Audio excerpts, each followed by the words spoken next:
I'm here with James Vaughn to talk about the American Revolution. James Vaughn is a historian of the British Empire and the Atlantic world in the 18th century. Instructional professor in the college and affiliate faculty in the history department at the University of Chicago, the author of The Politics of Empire at the Ascension of George III, and founding member of the Platypus Affiliated Society. Is there anything you want to add to that bio?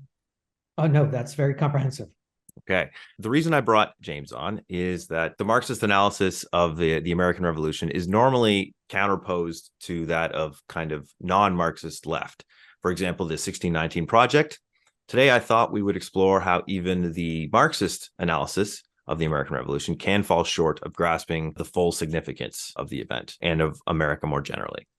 So the main text we're going to be considering today is a YouTube video called The Real History of the American Revolution, a Marxist Analysis, presented by my former comrade, Kian, from Fight Back, which is the Canadian section of the IMT. I'm going to show you guys a little clip of the intro and outro so you get an idea of what the video is about with having to watch the whole thing. If you only gave me one word to summarize the American Revolution, I would have to say freedom. And not only does the word freedom characterize the American Revolution, but it also characterizes this great and wonderful country that is the United States today. I'm an American, and maybe there's some other Americans here today with us, and we can explain in all the wonderful ways in which we're free. For example, we're free to choose our own health insurance company. We can choose the name of that company that's going to screw us over every day and give us hell of bureaucracy and paperwork if we get sick. And the health insurance company is also free to charge whatever they want to. We're free to choose which bank to get a credit card from, which bank will give us student loans or a mortgage, which will put us into debt for the rest of our lives. And it's a great freedom to go into unending debt. It's actually an American tradition that started during the Revolution. So yeah, if you only gave me one word to summarize the American Revolution, I would say freedom. But if you gave me four words, I would say freedom for the rich. The Constitution was written to protect the interests of private property, and it's done so ever since. Yet, the Declaration of Independence, which began the revolution like 10 years before, kind of contradicts this, at least in principle. Right? Life, liberty, pursuit of happiness. It continues that to secure these rights, governments are instituted among men, deriving their just powers from the consent of the governed. That whenever any form of government becomes destructive of these ends, it is the right of the people to alter or to abolish it, and to institute a new government. And so, I mean, is it not the case that the U.S. government has totally become destructive of these ends today? Like, how can we have life if we don't have decent healthcare? How can we have liberty when we have the largest prisoner population in the world? How can we pursue happiness if every day a new burden is pressed into our face by the capitalist system? Rent, credit card debt, student loans, shitty healthcare, shitty car insurance, police violence, wars, constant austerity, right? None of this is aligned with these so-called inalienable rights, nor with the idea that we're all created equal. And so yeah, it's my view, and the view of Fight Back, and of our comrades' socialist revolution in the United States, that the only justice for America is a justice of a revolution against this disgusting and broadening capitalist system plagued by mass inequality, racism, and violence. James, did you hear that okay? Yes, I did. Okay, perfect. But by the way, thanks for coming on, James, on this Thanksgiving weekend and making time for this.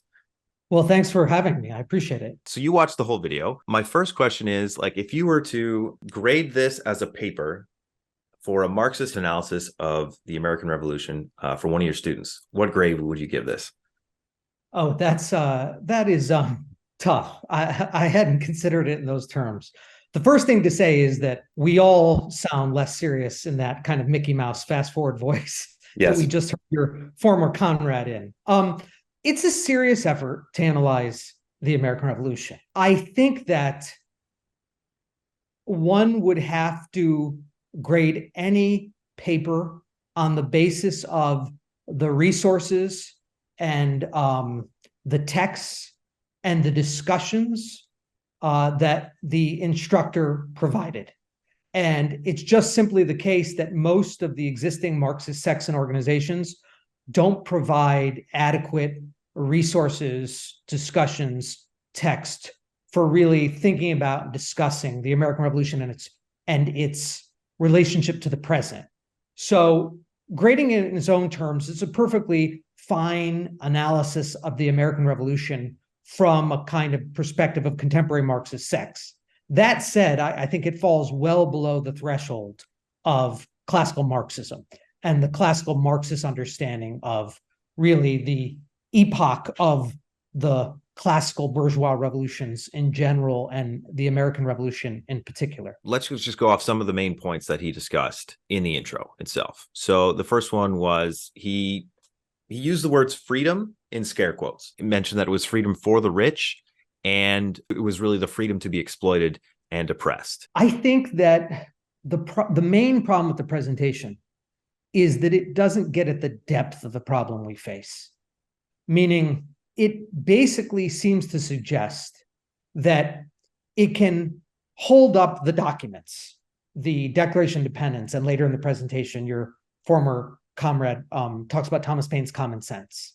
It believes that it can hold up the documents and then expose the social reality of the time, and therefore kind of demonstrate the hypocrisy, right? That is as again, your former comrade puts it, the national bourgeoisie, the revolutionary bourgeoisie in the American Revolution, said one thing, but the sordid reality of what they were doing and really fighting for was wholly other. And we Marxists can simply just expose the hypocrisy that exists given what they said they were fighting for and what they actually accomplished in social reality, or sought to accomplish and indeed accomplished in social reality. I think for Marx and the classical Marxist tradition, the problem ran much deeper than that. It was much more profound.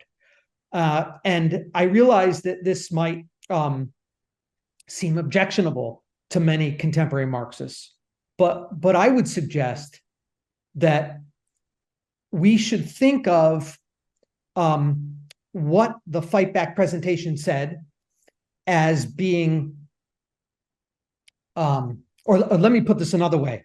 I think there's a much more profound way of thinking about this problem of freedom that is posed, which is that they meant what they said, that Thomas Jefferson meant exactly what he said in the Declaration of Independence, and that Thomas Paine meant exactly what he said in Common Sense, in the sense of, right, immediately trying to achieve certain things in the American Revolution, and then to set up a social and political landscape in which gradually other things could be achieved. We should take seriously what they said, that they meant what they said. But nevertheless, we should also take seriously the sordid reality of the world that we live in. Meaning the Fight Back presenter basically presents the high ideals of the Declaration of Independence and then talks about social and economic pathologies, unemployment, lack of access to healthcare, homelessness in the contemporary of the United States, right? And suggest that the existence of this kind of sordid, pathological contemporary social reality means that they couldn't have meant what they said in the documents. That means the freedom problem is quite easy. All we have to do is read what they said in the documents and then follow through on it and achieve the liberty, the life, liberty, and pursuit of happiness they set out. I think for Marx and Engels and classical Marxism, I mean up through and including the Second International, the problem ran much deeper than that, which is that the bourgeois revolutionaries in general, and the American revolutionaries in particular, actually did achieve or begin to achieve what they said they would do. That is, they meant what they said, and they achieved or partially achieved or began to achieve their aspirations and aims. But nevertheless, the social order that took shape in the wake of the bourgeois revolution in general and the American Revolution in particular, itself entered into contradiction and crisis. And as a result, the very kind of free society that they helped to politically constitute itself became a form of unfreedom. That is, that it became a form of social domination. And that we have to hold together this thought that we both do live in bourgeois society, in a free society, in which those ideals have been practically realized and have some practical purchase, but that we also live in a profound social unfreedom under social domination, in which we've lost mastery of the very free society we brought into being, and it in turn has come to dominate us. And we can't solve or meet those social and economic pathologies that the Fight Back presenter laid out. And I think if we take that perspective, if people just kind of entertain that perspective for a moment, whether or not they end up rejecting it or not, they'll see it's a much more profound freedom problem, right? What if actually the bourgeois revolutions meant what they said? What if they partially achieved what they intended to do? And what if they set up a social framework, a social order for gradually achieving the other things? But that society, so that bourgeois society, so emphatically, fully politically constituted the bourgeois revolution, itself came into crisis and contradiction. Itself became a form of unfreedom. And if I think we take that problem seriously, we will see that we need to take that we can't just simply have an approach to Thomas Jefferson and Thomas Paine that they were hypocrites, right? Rather, we have to basically begin to think about why bourgeois society, in seeking to achieve these aspirations, and indeed to a great degree achieving them or beginning to achieve them, itself became a form of domination, became a form of unfreedom. Let me play devil's advocate here for a bit. You mentioned they set up the framework. Could you not argue actually the framework they set up was explicitly, as James Madison supposedly admitted, that the framework was set up so that the masses would be tamped down, the needs of property wouldn't be overrun by the masses, and the whole setup of the Constitution, the separation of powers, and even the electoral system was in fact designed from the beginning to result in the system we have now. And here you're largely talking about essentially the Constitutional Convention and the Constitutional Republic founded in 1788, 1789. Yeah. Right. So there, the fight back presentation, as most Marxist presentations do today, as most Marxist interpretations do today, is following the progressive interpretation of the American Revolution. That is to say, in the classical Marxist tradition, the American Revolution was seen as a genuinely revolutionary transformation of colonial British North American society, right? An emphatic full constitution of bourgeois society.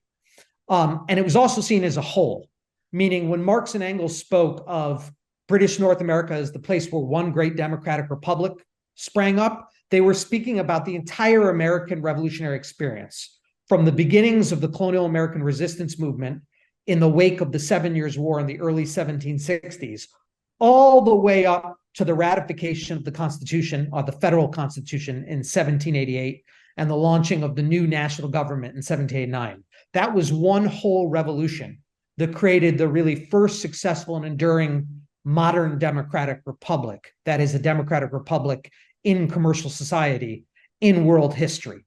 The progressive interpretation developed in the later 19th and early 20th century. It was deeply bound up with the socioeconomic transformation of the country after the Civil War. The US went from being a commercial society that was still largely agricultural to a full-blown industrial capitalist society that experienced high degrees of industrialization, urbanization, and indeed proletarianization. And in that context, the progressives felt that the American political order, the constitutional order, was no longer amenable to the political management of capitalist society in the United States. And as a result, they essentially developed two viewpoints. The first viewpoint, which I'll cover very quickly, is very practical. They developed the idea of the fourth branch of government. Essentially, what they basically did is they developed the idea of permanently suspending the Constitution. Now, that may sound controversial to your audience, but if one goes back and reads the progressive reformers of the later 19th century, particularly moving on into people like the Republican president Theodore Roosevelt, the Democratic president Woodrow Wilson, the Democratic president Franklin Delano Roosevelt, to some degree, they have openly avowed that they basically suspended the constitutional order. That is, by creating what we would now call the administrative state, which is broadly or increasingly responsible for many of the affairs of government and which should ultimately be a self-governing society. But that need not concern us here. While the progressives were articulating their views of the more or less permanent suspension of the constitutional order with the creation of the fourth branch of government, the administrative state, they were articulating an interpretation of the American Revolution, and this finds its highest expression in the historical scholarship of Carl Becker and Charles and Mary Beard, The progressives were providing a historical interpretation that said that the American Revolution actually had two phases. A kind of first phase, which took place in the 1760s and early to mid 1770s, of a kind of radical revolution from below, driven by farmers and artisans and craftsmen and shopkeepers, et cetera, et cetera. Then there was a second phase that followed largely during the American Revolutionary War, and particularly after its success in the 1780s. And that second phase was a counter-revolutionary phase. A counter-revolution from above took place, where essentially the people that came to be known in the 19th century as the Founding Fathers basically met in Philadelphia in the summer of 1787 and created a counter-revolutionary constitutional order, i.e. the federal constitution, and subsequently won its ratification. Now, I could go into a number of details about why that narrative is essentially wrong. I realize, just to keep to time, I'll mention a few, okay? The first thing to say very quickly is the Fight Back presentation really has an inadequate view of the politically participatory culture in colonial British North America. I have to say, you know, I'm a Marxist, and I don't find this at all contradictory with the other hat I wear, which is that of a professional historian. And as a professional historian, I just in fundamentally anti-presentist, meaning I think history cannot be read backward, but must be read forward. If you look at American political culture in the mid to late 18th century, in the context of world history from the centuries and indeed millennia that preceded it, you would see that it was one of the most participatory and representative, liberal and democratic political cultures that had ever existed, right? That had to do with both unintended consequences of colonial settlement in the 17th century, meaning because land was widely available and highly affordable, many colonial settlers could get the property franchise, because, of course, the property franchise in the colonial assemblies was connected to owning land. And because many adult male colonial settlers could acquire land, it was so widely and cheaply available, they could become enfranchised and indeed vote for those who held office, and indeed, to an even greater degree, hold office themselves. And so by the 18th century, by the mid 18th century, by the time the British imperial crisis and the American Revolution is beginning to take place, the American political system is already one of the most liberal and democratic systems in the world.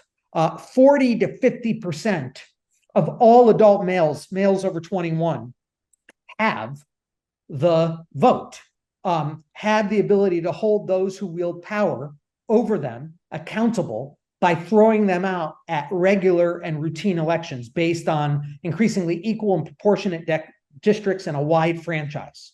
Okay. And by the way, that also includes a small degree of free blacks. Of course, it's a small degree, but it's not until the age of Jackson, the rise of the new democracy of the 1820s, that skin color becomes a qualification of voting, right? In fact, the Fight Back presentation more or less agrees with the erroneous historical interpretation provided in Chief Justice Taney's decision in the Supreme Court decision in Dred Scott. Chief Justice Taney pretends that since colonial and revolutionary and early Republican American days, holding the vote, having the franchise, was connected to being white. And that simply isn't true. In late colonial period and in the early Republican period, there were a small proportion, to be sure, of free black adult males who had property and indeed had the franchise and could participate in that sense. I should also say that while the availability of land and therefore the spread of the franchise is initially unintentional, there are a whole series of intentional developments. There's something called the English Revolution of the 17th century that doesn't just play out in England, but also plays out in the colonies, ultimately culminating in the Glorious Revolution of 1688, 1689, which does not simply play out in England, but also plays out in the colonies. There are rebellions against the royal governors appointed by the despotic king, King James II, who had been overthrown in the English Glorious Revolution, those royal governors had rebellions against them in the colonies. Those rebellions were successful by the late 1680s and early 1690s in places like Massachusetts Bay, Maryland, New York. Okay. And as a result, those rebellions intentionally reinstated these colonial assemblies. To make a long story short, King James II had attempted to allow his royal governors to rule without reference to the colonial assemblies, to get rid of them completely in a new system he was developing called the Dominion of New England. Just like there was a rebellion against James II's attempt to create an absolute monarchy in England, there were colonial rebellions at the same time, at the time of the Glorious Revolution in colonial North America. They overthrew these despotic royal governors. They restored and they forced the English crown to accept the existence of these colonial assemblies, which were highly representative and participatory, liberal and democratic in the context of their times. And furthermore, a whole series of other rights were won. Freedom of assembly, freedom of association, freedom of speech. In the 1720s and 30s, there are many famous cases of printers that are being muzzled, most famously in New York City, and they win the freedom of publication and what we would call the freedom of speech and discussion. I mean, I don't want to go into too much details, but the point I would really emphasize is there is a highly participatory, representative, liberal and democratic political culture in late colonial and revolutionary and early Republican America. If you read history, as you should, going forward, not going backward by the standards of our time. And the other reason why I emphasize this, Eamon, so strongly is because the fight back presentation suggests that, oh, well, we can see that the American Revolution didn't really intend any of these ideals of liberty, equality, et cetera, because slavery remained in place and the status of women remained the same. The point there is, of course, the American Revolution did not eliminate slavery tout court, and the American Revolution did not transform the status of women. But it's the process by which those things became systematically questioned in society. The American Revolution, revolutionary America, colonial America, didn't invent slavery, transatlantic slavery, or slavery throughout world history. It didn't invent the secondary status of women in society. That dates back to settled agriculture and the rise of civilization. Rather, it began the process because of the rights it enunciated, because of the defense it offered in claims of its revolutionary activities, because of the natural rights, the life, liberty, and the pursuit of happiness that it unfolded. It essentially began the questioning of those institutions. So it's during the American Revolutionary experience itself that many leading members of the colonial American resistance movement and the founding fathers systematically questioned slavery, and they set up manumission and abolition societies all the way from New Jersey and Pennsylvania through to New Hampshire. And basically by 1800, slavery is eliminated in the northern colonies, the New York, New Jersey, Pennsylvania, and New England, right? Completely eliminated. And also at a federal level, they think they've set up the limitation of the expansion of plantation slavery from the South beyond those borders and its eventual gradual elimination over time, certainly over decades. Okay. So I want to really emphasize that. And the other problems with these progressive narrative, and now I'm finally getting to your point. I'm sorry for going on so long, but it claims it wants to basically suspend the constitutional order. You have to understand that the late 19th and early 20th century progressives essentially want to suspend the constitutional order by creating this administrative state. Okay. And the way that they ideologically justify this with their historical interpretation is effectively that the constitutional order itself was counter-revolutionary, that the true revolution was the earlier revolution, mm-hmm. and that the constitutional order was the completion of a counter-revolution in defense of elite planter, merchant, wealthy lawyer interests, et cetera, et cetera. The huge problem with that, Eamon, is, again, this idea of democracy and of anti-democratic counter-revolution really flies or really doesn't understand what modern bourgeois freedom is. I've gone on for long. I would really like to elaborate on that. Do we have time or Well, my next question was actually going to be kind of about that The video pointed out that the colonial ruling class cynically used the Revolutionary War, as a means to redirect that energy, that revolutionary energy, the radical energy of class struggle against an external enemy, the British. Okay. No, that's a great point. So let me tie both your previous question and this question together, right? So for the progressives, for the progressive narrative, which most Marxists subscribe to today, including the Fight Back presenter, your former comrade, right? For this progressive narrative, the first phase of the revolution from roughly, let's say 1760 to mid-late 1770s is from below and democratic.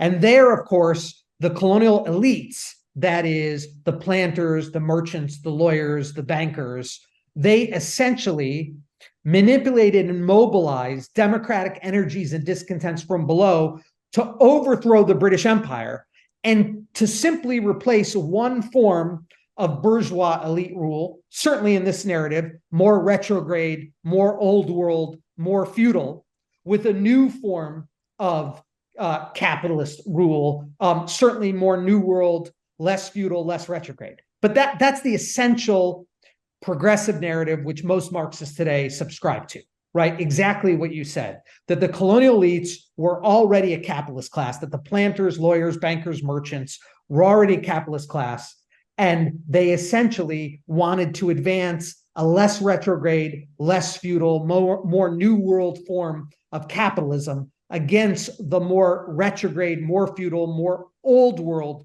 form of capitalism represented by the British Empire.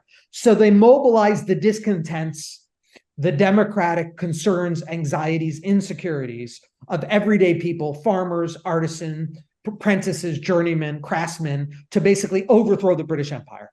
And this was very pithily summarized in the progressive historian Carl Becker's famous phrase that the American Revolution was not simply about home rule, but about who rules at home. Meaning, he essentially wanted to say that if we actually look at the American Revolution, that democratic discontent from below was concerned not only to be manipulated and mobilized by the colonial capitalist class to overthrow the British Empire, but actually wanted to create a much more democratic, egalitarian society. That's what Carl Becker said when he said the American Revolution was not simply about home rule, replacing the British Empire by local elites, but also about who rules at home. They wanted a more democratic, egalitarian society, right? And so the argument of the progressives is that essentially there were all these movements. The original progressives tended to only talk about basically propertyless or more humble working white men. After all, right, people like Woodrow Wilson were key architects of both democracy and white supremacy, it should be said, under the Jim Crow system. And the neo-progressives, informed by the New Left and the social movement in the 60s and 70s, they tend to emphasize not just propertyless working white men, but also obviously women and people of color and indigenous people, of course, as well. They emphasize those groups and say, really, there was a movement towards a more inclusive, democratic, egalitarian republic, and that was stopped by the counter-revolution that essentially triumphed with the ratification and the implementation of the federal constitution. The problem with that, as I said, Eamon, is it doesn't really grasp the new kind of bourgeois freedom that came into the world, the liberal bourgeois freedom that came into the world, and that the American Revolution was initially launched to kind of defend against the British Empire and then to expand as the revolution unfolded. And if you really consider that new modern bourgeois freedom or liberal freedom, then you'll see that not only was the second phase of the American Revolution that received its highest expression with the federal constitution was not a counter-revolutionary phase at all, but rather the fulfillment of the revolution. Not only will you see that, but you'll see the revolution as a whole. So let me explain what I mean by this kind of modern liberal or bourgeois freedom. Essentially, the freedom that began to develop in the Western world, right, or more broadly, the Atlantic world, Western Europe and its Atlantic offshoots in the 16th, 17th, and 18th century was a fundamentally new form of freedom, right, based on the emergence and spread of free labor, the commodity form of labor, right, the commodity form of production and exchange. And the spread of the commodity form of labor did not just mean individual freedom in the sense that people were increasingly free from ties of direct personal dependence, direct overt domination, like they were under feudal lords. They became free of those ties. Individuals became free of those ties. But it didn't just mean that. It meant that individuals in their interaction, in their free social and economic cooperation, created a society that was much greater than the sum of its parts. And that this society in turn redounded back on those individuals and made them even freer and more self-determining. And this kind of modern bourgeois liberal freedom comes into self-consciousness with the Enlightenment. You clearly begin to read in thinkers of the early Enlightenment, like people like very early Enlightenment, Descartes, Spinoza, Locke, all the way to the later Enlightenment, right? Thinkers like Rousseau and Diderot and Kant and others. In the Enlightenment, this modern liberal bourgeois form of freedom came into self-consciousness, right? That essentially free labor, the idea that people freed from overt relationships of overt dependence and direct domination, not only become free, self-determining individuals, but also go beyond simply creating a new individuality. They create a new sociality, a new form of social relations, of ongoing social cooperation, congress, intercourse, what have you, that is a radically new form of sociality that creates, that is a much greater sum of its parts. It brings about a kind of commercial society with a division of labor, not only between units of society, but within economic units itself, a detailed division of labor. It brings about the market, where people are not dependent on feudal lords. This is people don't get about the market, right? The market in its emergence is emancipatory. It means you are not dependent on a feudal lord. You do not need a patron, right? Even the greatest Renaissance artists, who had only a limited market to appeal to in places like Florence and Rome, although they were no longer dependent on feudal lords and the church, they were still dependent on the few kind of wealthy bankers and merchants and urban patricians like the Medici, who they had to go to produce their art. And as the market expands with this new form of bourgeois social relations, that means that that kind of initial independence that some Renaissance artists experienced when they no longer were dependent on the church and the feudal nobility expanded even more. Meaning if you were an artisan or an artist or a shopkeeper or a farmer, you were not dependent for reproducing yourself, for producing a good or a service and offering it to the world. You were not dependent on what the church wanted or what the feudal nobility wanted or what a very wealthy urban banker or merchant patron wanted. You could rather appeal to the market. That is that world, that interdependent world of all these other free people, many of whom you will never meet, that nevertheless signal to you that your good and service is worthwhile because they're purchasing it. And they afford you to be able to make a living by focusing on continuing to produce that good and service as well as you can. And with these developments, Eamon, I don't have time to go into it, there comes a massive expansion of knowledge, of science, of culture, of entertainment, of civil society, of voluntary associations, a kind of rich life of a whole everyday world of free relations come into existence. And what I really want to emphasize about that world, Eamon, that new world of bourgeois or liberal freedom, is that it is a world simultaneously of a free individuality and a free sociality, a free sociality and a free individuality. That free sociality is necessary to have truly free individuals, and free and self-determining individuals in turn contribute to the further development, the expansion of that free sociality. If I could just read you one quote, I luckily happen to have it up, I believe, because I was just looking at this morning. It's from Marx himself in The German Ideology. He writes, "The transformation through the division of labor," he means the division of labor in commercial society or bourgeois society, "the transformation through the division of labor of personal powers relationships into material powers cannot be dispelled by dismissing the general idea of it from one's mind. but can only be abolished by the individuals, again, subjecting these material powers to themselves and abolishing division of labor. Here's the really important part of the quote I want to read. Only in community with others has each individual the means of cultivating his gifts in all directions.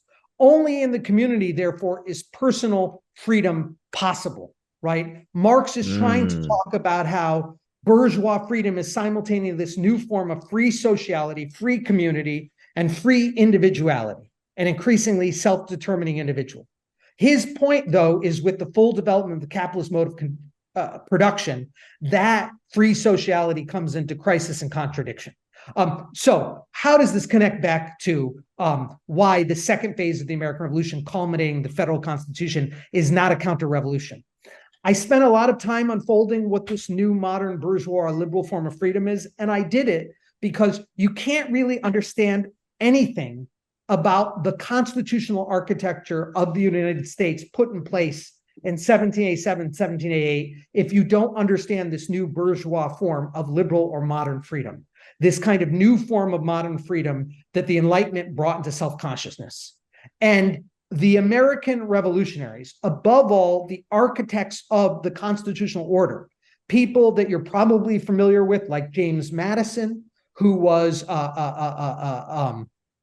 the leading student of a very famous Scottish emigre and Enlightenment intellectual at the College of New Jersey, now Princeton University, called John Witherspoon, right? Madison was a young man at the time of the American Revolution, but he was steeped in the thought of the Enlightenment, the high Enlightenment, the radical Enlightenment, in particular, radical Scottish Enlightenment thinkers like Adam Smith and radical French Enlightenment thinkers like Rousseau. And furthermore, people like that you've probably not heard of, like James Wilson, who was a Scottish emigre to the colonies in the 1760s, and he became the leading jurist, the leading legal and juridical thinker of the American Revolution, and he was the second most important architect of the United States Constitution after James Madison, and one of the first associate justices of the U.S. Supreme Court. And what people like Madison and Wilson, and beyond them, people like Benjamin Franklin and John Adams, also steeped in this high Enlightenment, radical Enlightenment thought, were concerned about, Eamon, was both having a free sociality, what they called a free society, and a free individuality, what they called free people or free men as opposed to slaves. And they wanted a political order that was adequate to both of these things, okay? And now I'd just like to go into some historical specificity about how they attempted to fulfill this with the Constitution. So, if you look at the early state constitutions, they are, or the progressive narrative tells us that they are much more small d democratic than the federal constitution and indeed later state constitutions. When the progressive narrative talks about these small d democratic constitutions, what they're talking about are the constitutions that were largely written and put in place between 1776 and the early 1780s. Essentially, to make a long story short, Eamon, after the publication of Thomas Paine's Common Sense in January 1776 and its extreme popularity in colonial American public opinion, it was clear to the leaders of the colonial American resistance movement in the Second Continental Congress that they were headed towards declaring independence. As a result, in April and May of 1776, before they declare independence, they recommend to all of the revolutionary governments in the 13 colonies, that is, these revolutionary governments originally founded in committees of security, committees of safety, committees of correspondence that displaced the old royal and colonial governments. Those revolutionary governments were told by the Second Continental Congress that it was time that they, quote, eliminated, I'm quoting here from what John Adams writes to them. It's time that they eliminate all forms of imperial and royal authority in the colonies, and that they found authority wholly on the basis of the people. Now, Eamon, when they say that they want to find authority wholly on the basis of the people, that's how the Second Continental Congress, when the Second Continental Congress writes this memo to all the revolutionary colonial governments in May and April, they basically say, we want you to annihilate all forms of royal and imperial authority and found new forms of political authority wholly on the basis of the people. They have in mind this kind of new form of modern freedom, right? This new form of modern freedom, which is both a collective social freedom and a kind of individual personal freedom, and the interrelationship or the dialectical relationship, if you will, between the two. Okay. And effectively, what happens is those early constitutions are extremely small d democratic in the sense that they tend to create unicameral legislatures. And those unicameral legislatures tend to have a judicial branch and executive branch that is not separate, but rather flows out of the legislature. And those unicameral legislators tend to be based on an expansion of the franchise. Now, this presents a problem for the fight back narrative that we examined for today, right? Because the fight back narrative is, the American Revolution doesn't increase anybody's rights. Well, that's not immediately true, right? Voting rights actually expand as a result of the American Revolution. But let's leave that to the side.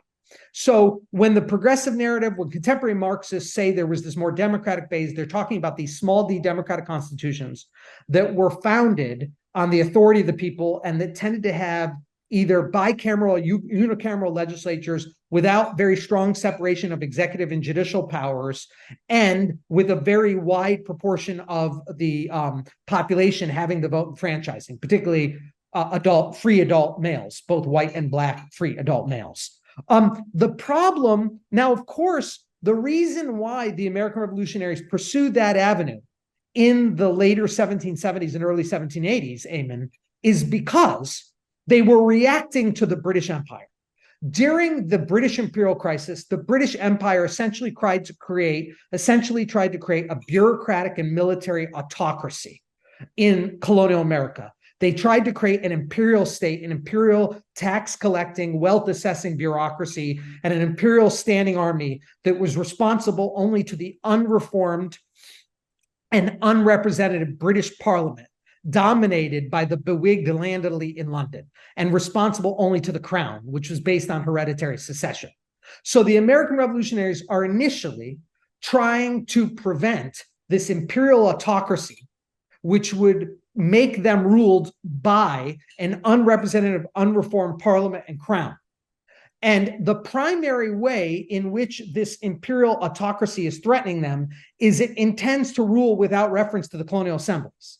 Meaning, if the new imperial forms of the 1760s are put in place, the imperial bureaucracy and the imperial military, the imperial state, will not have to rule with reference to the colonial assemblies, because they will simply need the British Parliament, again, the unrepresentative and unreformed British Parliament, dominated by the aristocracy and gentry in Britain. They will simply need the British Parliament to directly raise taxes on the colonists, and then use the revenues so raised to fund the imperial bureaucracy and the imperial military. So basically, they're cutting the colonial assemblies out of the formula, out of the equation altogether.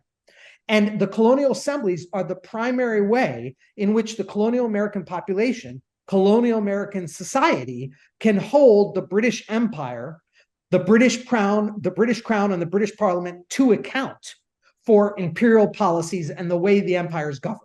So in this first phase of the American Revolution, Eamon, the American revolutionaries are essentially acting to defend their colonial assemblies. And so when they create these new provincial assemblies, right, in the early phase of the revolution, they're creating these provincial conventions and congresses that are essentially meant to replace the colonial assemblies. And when they're creating their first independent written constitutions, they create these much more democratic legislatures. And they do this, Eamon, because they're basically reacting to the British Empire, the British parliaments and crowns' attempt to get rid of the colonial assemblies, or to just make them talk shops with no real authority in the imperial order.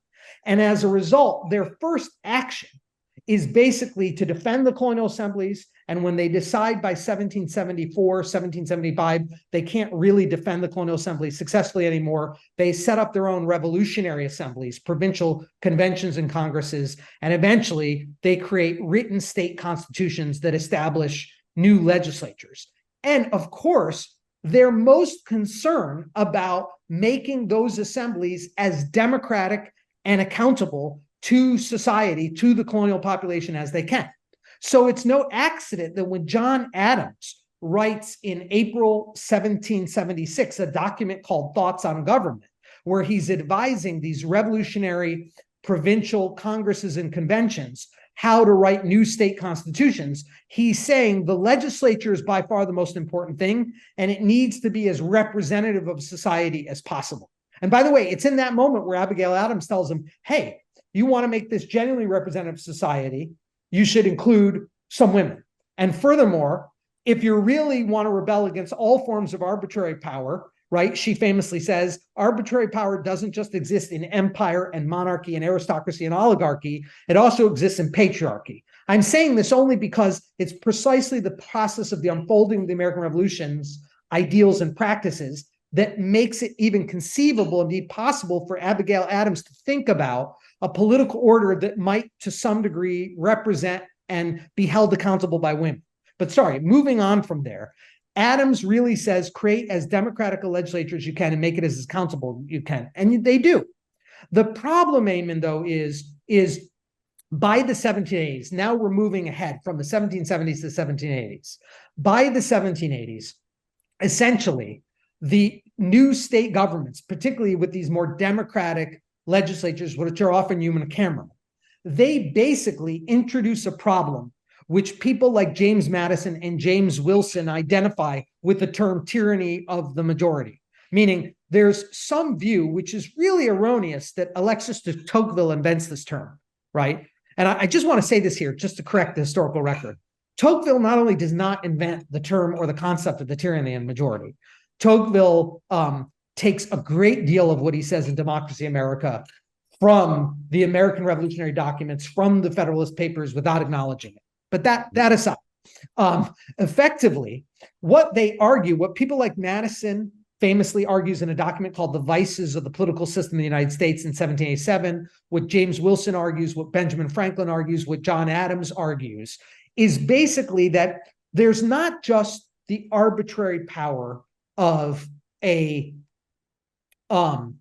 monarch or an aristocrat or an imperial soldier or bureaucrat. There's also the arbitrary power of a majority, meaning if we're to have a free society, while of course we should have colonial assemblies that make laws, and our lawmakers should be representative of the population in the sense that there should be representative democracy, and enfranchised parts of the population should be able to hold those legislatures to account, right?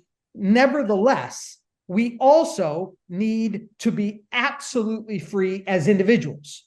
This is really where people like Madison and Wilson and Franklin and Adams and a whole range of other people informed by the ideas of the high enlightenment and the radical enlightenment begin to talk about what James Wilson calls the general will of society, and what James Madison and the Federalist Papers called the common interest of society.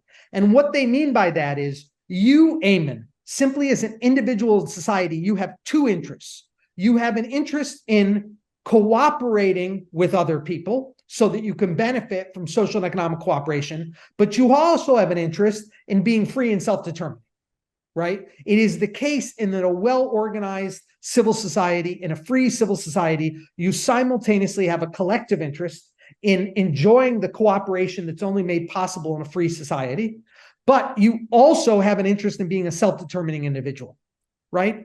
And that these things are connected, right? That's the new modern or bourgeois or liberal form of freedom, that our free sociality and our free individuality march together. And while, of course, all societies can only exist with common rules and regulations made by lawmakers who are going to have to do so on the basis of majority votes, a society can only be free, not only if those lawmakers can be held to account, but also if those lawmakers can't possibly go beyond the fundamental civil rights, the rights in civil society of all individuals. And this is where Madison and Wilson and Franklin and Adams and others that we now call the founding fathers or the architects of the Constitution really enunciate a concern for what we would call minority rights and individual rights. That is the rights that all people absolutely and undeniably have in civil society, that 99.9999999% of the population cannot trammel over or traduce. Right. And so therefore, what Madison, Wilson, and others are pointing out, these democratic majorities are risking a democratic tyranny. They're violating the religious rights of religious minorities in some of the colonies. They're violating the rights of creditors. And I know to our minds, it looks like, we live in this age of massive debt and extortionate credit card interest. Who could deny that? But you have to realize, to have a well-functioning commercial society, bourgeois society, credit and debt are fundamental, right? Otherwise, society gets really bad really quickly if all you can do is have what you immediately have available, right? You have to have the ability to draw on future projections, potential future gains, to be able to do new things in the present. So credit and debt are fundamental.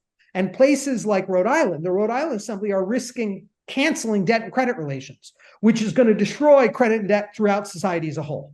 So yes, they are concerned about rights of property, the property that we have as free laborers, as bourgeois subjects who choose to live the way we want to live, to pursue the course of life we want to pursue, to focus on making the good and service we want to make, to freely offer to the world, for society to freely decide whether they want to buy and decide whether they want to support us in reproducing ourselves.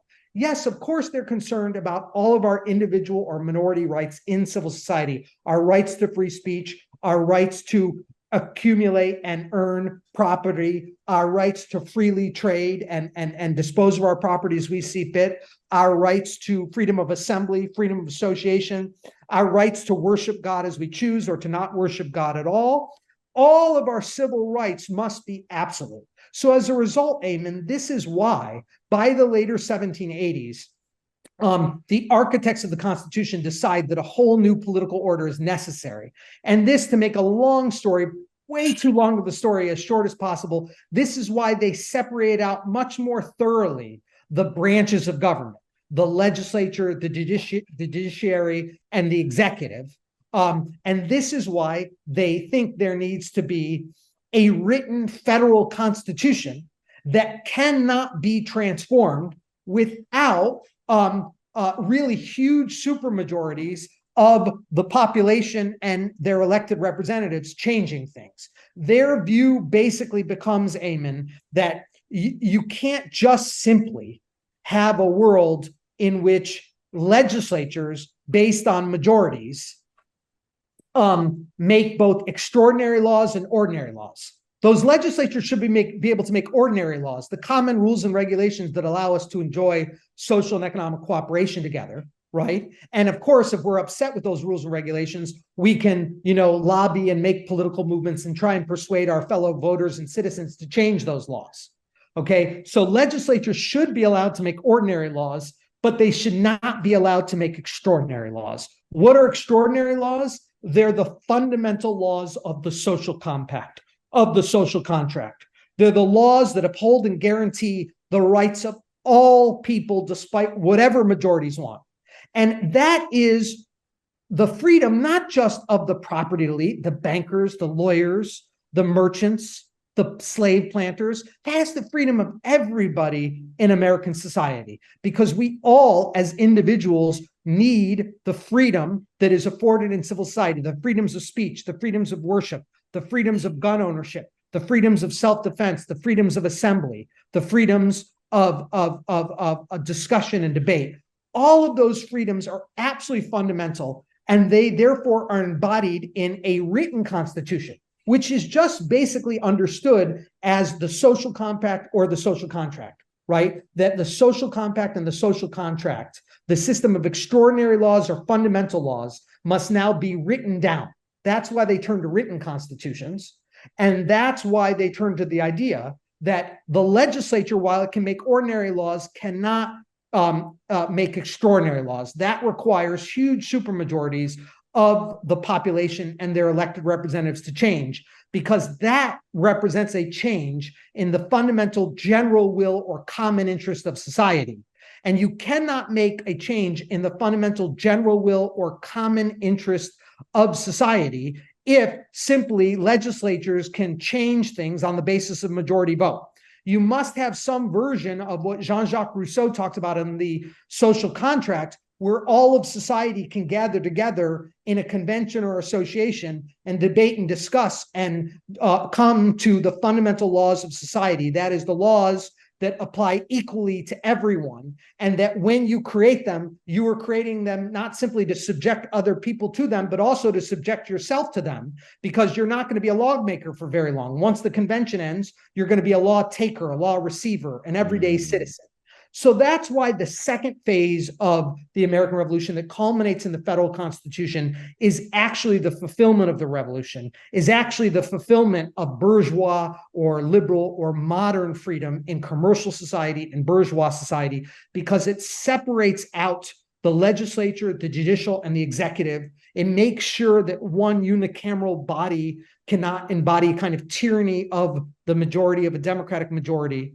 And it furthermore creates a federal order, the federal government, that is based on a written constitution and a division of powers between that federal government, that federal union, and the state governments, that is also based on a written constitution. And you cannot change the nature of that federal government, the nature of that federal union, the nature of the relationship between the federal government and the state governments, without really being able, right, to convince super majorities of the population, their elected representatives, to do so. And in doing this, Eamon, what they think they've done is they've basically set up a constitutional order that successfully embodies, institutionalizes the general will or the common interest of society. And that general will and common interest of society is that all of us as individuals, right, need to benefit from free social and economic cooperation, which means that we need to have everyday rules and regulations that controls that free cooperation, which we have to follow and submit to from regular lawmaking legislatures. But we're also, right, need the absolute freedom of, as individuals, to set the course of our own lives in civil society, the freedoms of worship, of assembly, of self-defense, of speech, of association, of press, of whatnot. And those freedoms, right, can only be changed if you can transform the general will of society, or transform the way it's written down in the fundamental document, the federal Constitution, ratified in 1788 and effectively launched in 1789. So effectively, the Constitution was the fulfillment, not the rejection, of the Declaration of Independence and the radical movement for freedom that, the Sons of Liberty and these committees of correspondence embodied. Yes. I mean, there were people within the Sons of Liberty in the American Revolutionary Movement, most famously Samuel Adams, who thought that the Constitution that was written in Philadelphia in 1787 and eventually ratified went too far in creating a strong, centralized federal government. And as such, Samuel Adams became an anti-federalist. Mm-hmm. He politically organized and mobilized in Massachusetts Bay, essentially to defeat the ratification of the Constitution. Ultimately, he failed, but he eventually came to see the wisdom of the Constitution. He wanted some changes to it, but he accepted that a greater structure had been put in place. And his worries were totally legitimate. I don't mean to dismiss the anti-federalists. The people, I mean, we need to think of the 1760s and 1770s as one group of bourgeois revolutionaries, the American revolutionaries, and then the architects of the Constitution essentially is the debate over the Constitution is essentially a falling out amongst those bourgeois revolutionaries, those American revolutionaries, between the anti-federalists and the federalists. And the anti-federalists had legitimate concerns. They thought, hey, we just overthrew a British Empire centered in London in order to make sure we had a government, a political order accountable to the colonial population over which it governed. Why would we want to create a new centralized government, right? Why wouldn't we want to keep why wouldn't we want to keep all political power in local state governments, et cetera, in places like Savannah and Charleston and Boston and New York City, as opposed to creating a new centralized government, right? They of course were quite naturally reacting to the autocratic centralization, bureaucratization, and militarization of the British Empire in the 1760s after the 7 Years' War. And so they feared that what the Federalists, by the Federalists here, I don't mean the Federalist Party, I mean the Federalists who wrote and ratified the Constitution. What they feared the Federalists were doing was creating a new order that was too centralized, militarized, bureaucratized. But ultimately, what the Federalists convinced the majority of the enfranchised population of, And what the Federalists even convinced many of the anti-Federalists of eventually was that all free societies require a political order that properly balances freedom and power, liberty and authority. And what they had done in their resistance to the British Empire and their revolution to overthrow the British Empire was to essentially have defeated too much order, too much authority that was about to destroy all liberty and freedom. But that they had gone too far in the direction, right, of a kind of political freedom or political liberty, that is democratic liberty, tyranny of the majority, that itself, right, needed to be balanced, right, by order and authority, and needed to be organized in such a way so as to maximize freedom in civil society. So the vision of the Federalists was effectively that they needed to rebalance authority with liberty, order with freedom. And what they thought they had come up with, what Madison and Wilson and Franklin and Adams and others had thought they had come up with, is effectively a system where the judicial, the legislative, and the executive powers were thoroughly separated out, and the state governments were given their due authority, but a new federal government based on an unprecedented federal union across the continental territory were created. And what they thought they had actually done, Eamon, is created a system, and this is really the key, in which power served freedom, in which order served liberty, because their belief was that in separating out the branches of government and making them check and balance against one another, and in creating a strong written federal constitution that guaranteed the general will, the common interest, the fundamental laws of society, what they had done is across the continental-wide space, that is much of North America at the time, well, a third of North America at the time, created, right, effectively a space in which people could continue to develop this free sociality and free individuality, and they would create more wealth and prosperity, which would form more revenue and wealth for the government, which would allow them to maintain a proper political order, right? A judiciary, magistrates, an army and navy for external defense and overseas expansion, et cetera. They believed that they had effectively made the state the servant of society. They had made the state accountable to and subject to civil society. And in doing so, they believed that they had effectively made order serve freedom, or power serve liberty. So the low-hanging fruit here would be, well, why did they include a Senate, and why was the Supreme Court not elected? Why were they just appointed by the president? So that's a good question. And of course, these are brought up by all sorts of neo-progressives and neo-Marxists today. I mean, I'll just call them progressives and Marxists, although they're neo-progressives and neo-Marxists. If you go and you listen to any of the neo-progressives or neo-Marxists, you know, whether it's you know, kind of like professional historians like Woody Holton or Gerald Horne, or you know, various progressive, liberal, and socialist groups like the DSA or the Socialist Workers' Party, the SWP in Britain. They essentially have this view that the Electoral College and the Supreme Court are exactly like the embodiments of counter-revolution, because both of them are indirectly elected or indirectly determined, right? I don't know how many of your listeners will be familiar with this, but the Senate was not originally directly elected by the population. Rather, the senators were chosen by the state legislatures, right? Just as Supreme Court justices are nominated by the president, and they have to be approved by the Senate. Now, the first thing to say to this, of course, Eamon, is that the judiciary and the legislative and the executive are broadly accountable, directly or indirectly, to the population over which they rule. What do I mean by that? Meaning the Supreme Court is chosen by the president, and the president is chosen by the Electoral College, and the Electoral College is determined by democratic contests across 50 states.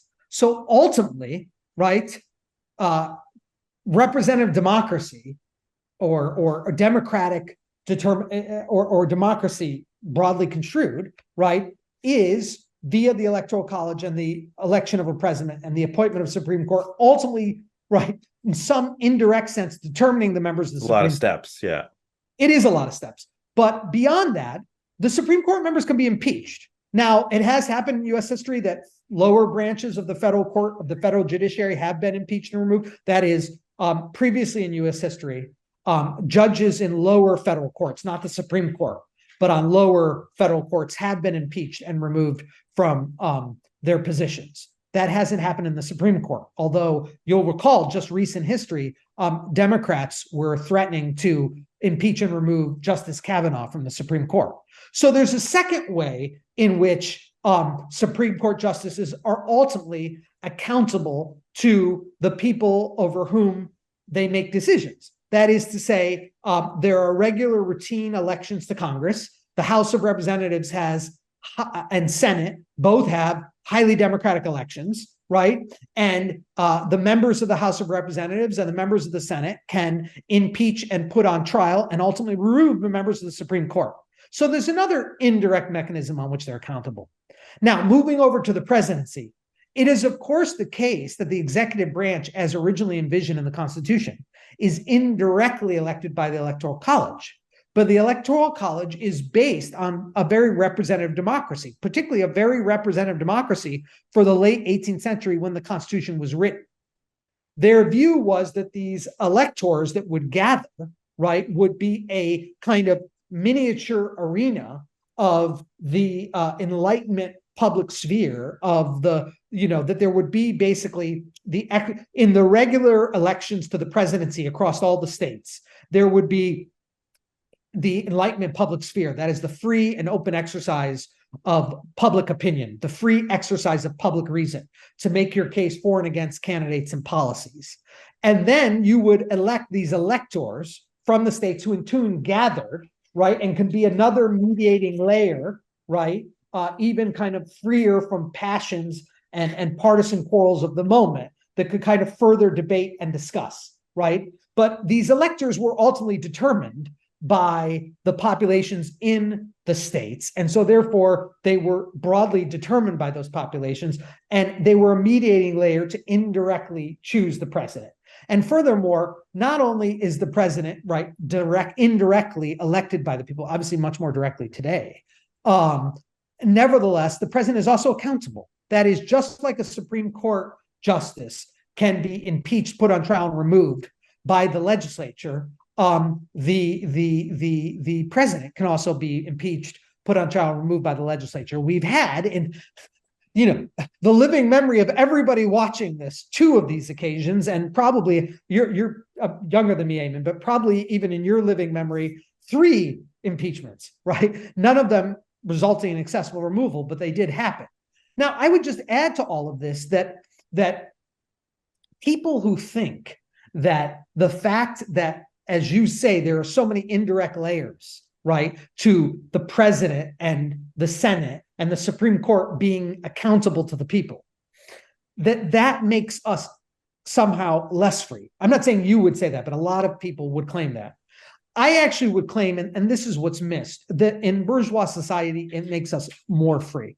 That is, you do not want a legislature, right, particularly the lower house of the legislature, the House of Representatives, which is basically totally determined by 50% plus 1, being able to immediately instantiate the immediate will or desires of the elected representatives determined every other November, right, when they finally swear the oath and take office in January, right? If you had such an order, Eamon, you would basically have a constant seesawing, right, between kind of purely democratic majorities that were not, that instead of a fundamental constitutional order that created a regime that had some stability regardless who was elected, and then that regime guaranteed laws and rights to everyone regardless of who was elected.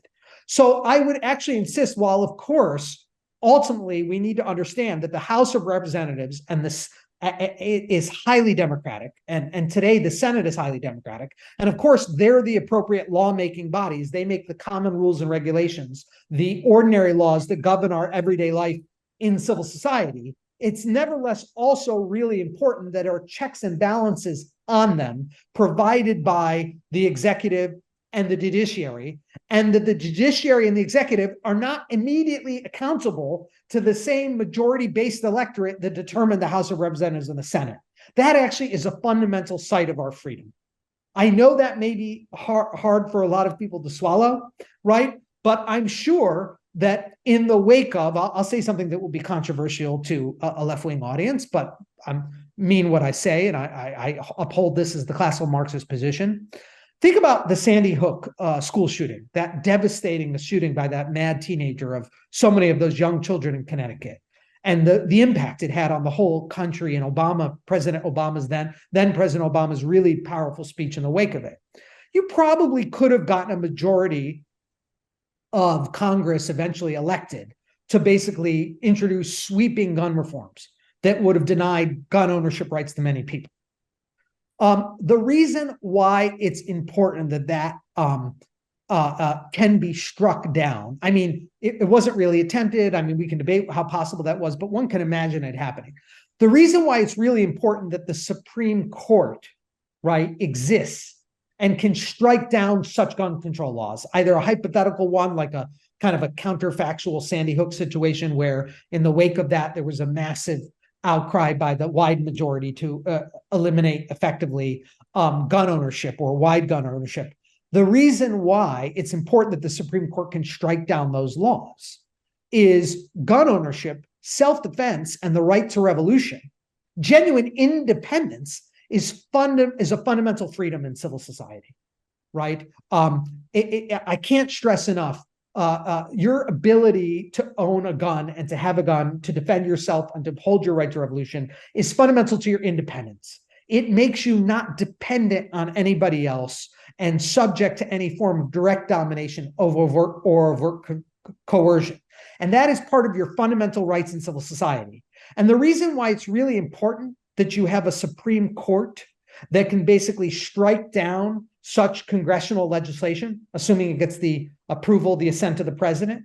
Let's say, the Congress passed such gun control legislation and President Barack Obama signed it into law at the time.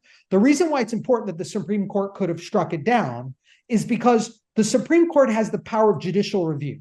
What is judicial review? It's the power of the judicial branch, right, to basically review the ordinary legislation passed by the ordinary legislator, the Congress, to create common rules and regulations in civil society, to review that ordinary legislation passed by the ordinary legislature, the Congress, in light of the extraordinary legislation, the written constitution, the fundamental laws of society, the embodied, institutionalized general will, common interests of society.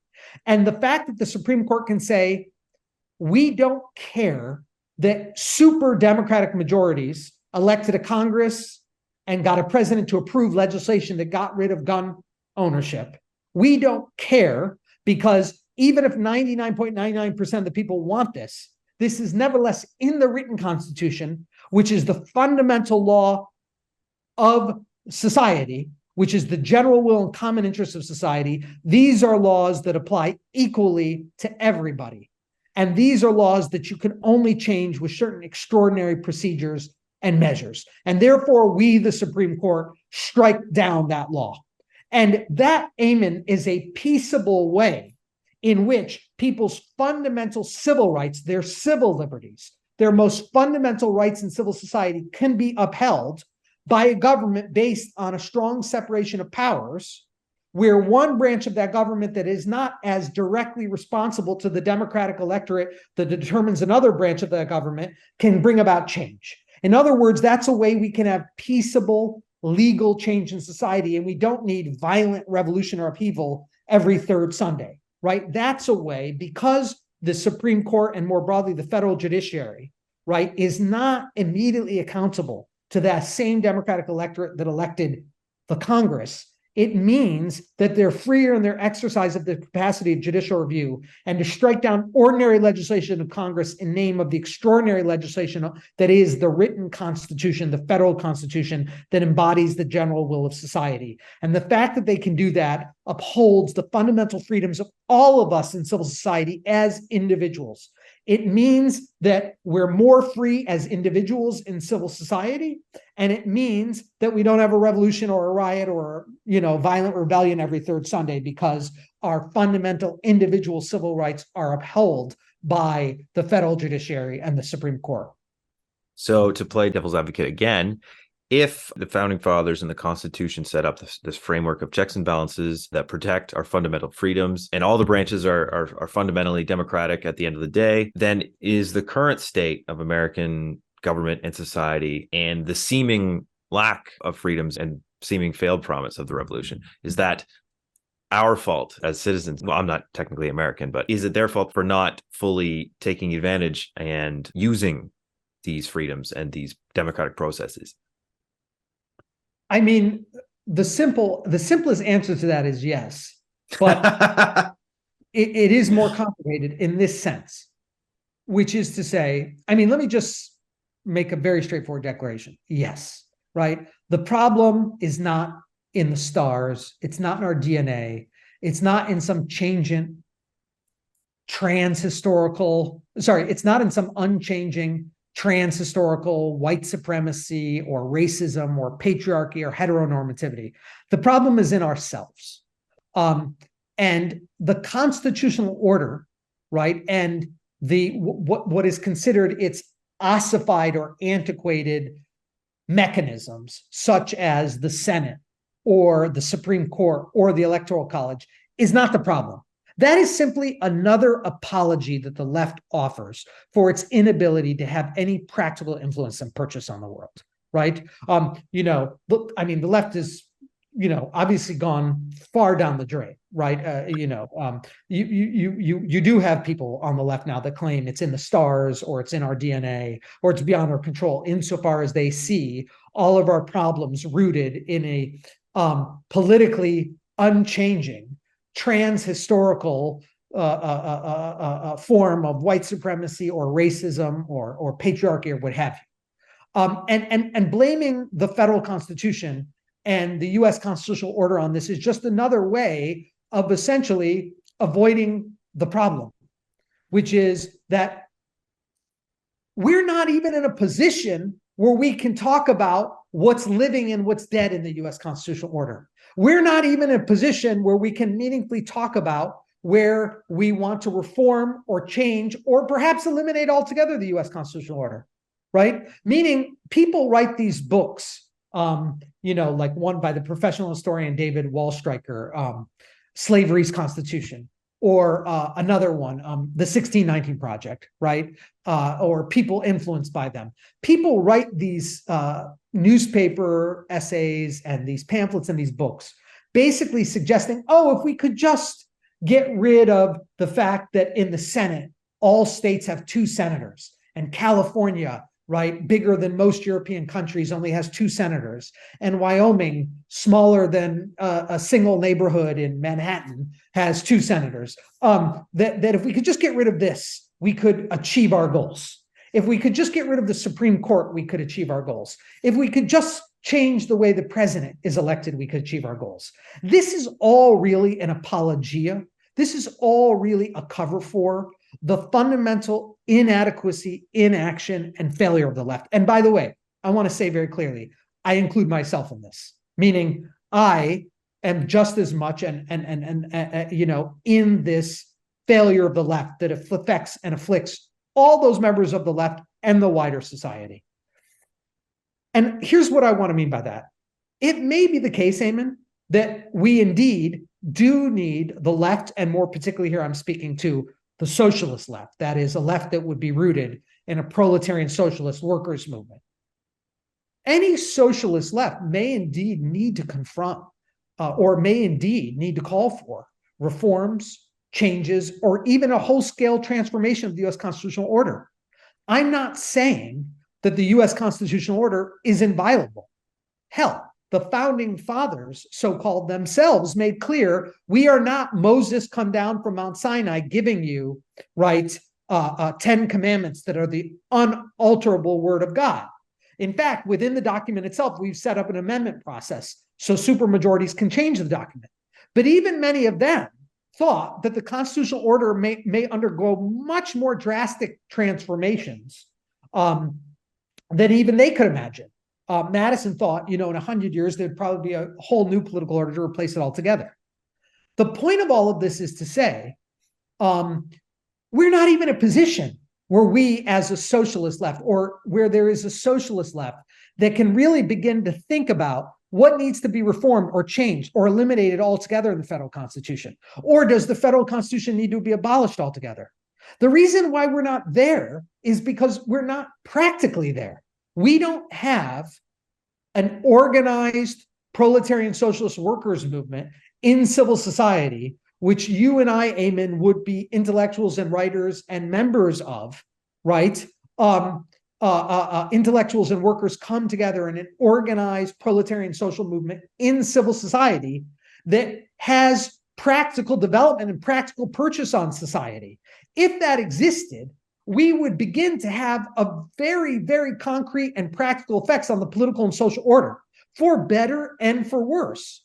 And we would be able to begin to think through what's living and what's dead, what needs to be reformed or changed or eliminated altogether in the US constitutional order in the practical process of our movement developing and unfolding and having a wider purchase on politics and society in the United States, and indeed the wider world. Only in that context would we even begin to confront, experience in practice how the US constitutional order might be limited or may need to be reformed or changed. And then we could actually begin to theoretically, conceptually reflect on and discuss in the proletarian socialist workers movement, in the Socialist Party, what changes and reforms we needed to call for, or indeed how we might have to abandon this order altogether. Right? It's only in such a world of an organized socialist proletarian practice, ultimately rooted by a mass socialist party, right, or organized around a mass socialist party, that we can even begin to think about how is the US constitutional order a limitation, or how is it enabling on our activity. Instead, what happens is, right, and again, I'm not casting, I'm in a glass house. I recognize this. I'm just another academic, just another writer and YouTuber, right? I have no serious, I participate no way in any serious organized political activity that has any effect on the world. So I'm including myself in this. What we do is we sit on YouTube, we write books, and we basically just completely bullshit without any relationship to practice of, well, if California elected 20 senators, Wyoming elected 1, or if we had the president be directly elected, right, we would essentially be able to overcome all these obstacles, as if though that, like a magic wand, would just eliminate all the problems that we face in both practice and theory to developing an organized socialist proletarian practice and party, right? It's just, we're not even there, Eamon. Like, I don't want to say people are wrong to basically talk about the fact that the constitutional order may need to be changed or overthrown, what have you, in socialist political practice and revolution, sure. But the idea that we can really even begin to fathom or understand that outside of actually having some practical development and purchase on the world, in which we would begin to see how the US political order and the world political order begins to change and adapt and transform in response to us, then we could begin to think through reforms, changes, even the overthrow of the constitutional order. Right? That's important. And one other thing I want to say about this, because I've been a little bit harsh to the original progressives. I mean here the kind of Theodore Roosevelt, Woodrow Wilson, Carl Becker, Charles and Mary Beard progressives.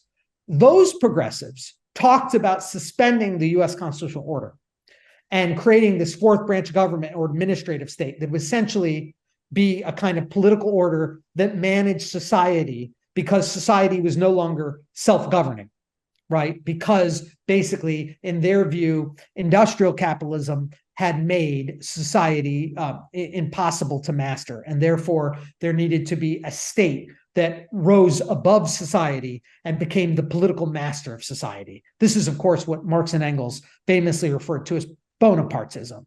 And this is something that US progressivism, the people like Wilson and Roosevelt and Becker and the Beards, are emphatically embracing. This need for a kind of progressive Bonapartist state that will rise above society and manage its difficulties. Of course, they were right in the sense that bourgeois society in the United States during and after the Civil War, particularly as we approach the turn from the later 19th to the 20th century, had entered into contradiction and crisis. But that was because bourgeois society essentially given rise to the machine age, or the age of machine industry, the full-blown industrial development of the capitalist mode of production, and had rendered bourgeois labor, free labor, the commodity form of labor, the commodity form of the production and exchange of labor and its products, increasingly dispensable and superfluous, and had sent society into a deep and profound crisis. And as socialists, we need to think through, right, the politics of organizing and attempting to grapple with the crisis of bourgeois society and capitalism. But instead, what we spend most of our time doing is finding things like, oh, the Senate is not representative of the US population, or the Supreme Court is not directly elected, or the US president is not directly elected, or there's an unchanging invariant white supremacy, or there's an unchanging invariant homophobia. And all of these things basically prevent us from having any change in the world. And therefore, if we simply call this out, and presumably once we're done with our YouTube videos and our pamphlets and our books, we'll have consciousness raising sessions, and we will wave our magic wand and eliminate all these obstacles to developing an actual organized socialist proletarian political practice and party in civil society. Right now, there is no strong organized socialist movement for Marxists to really have any use for.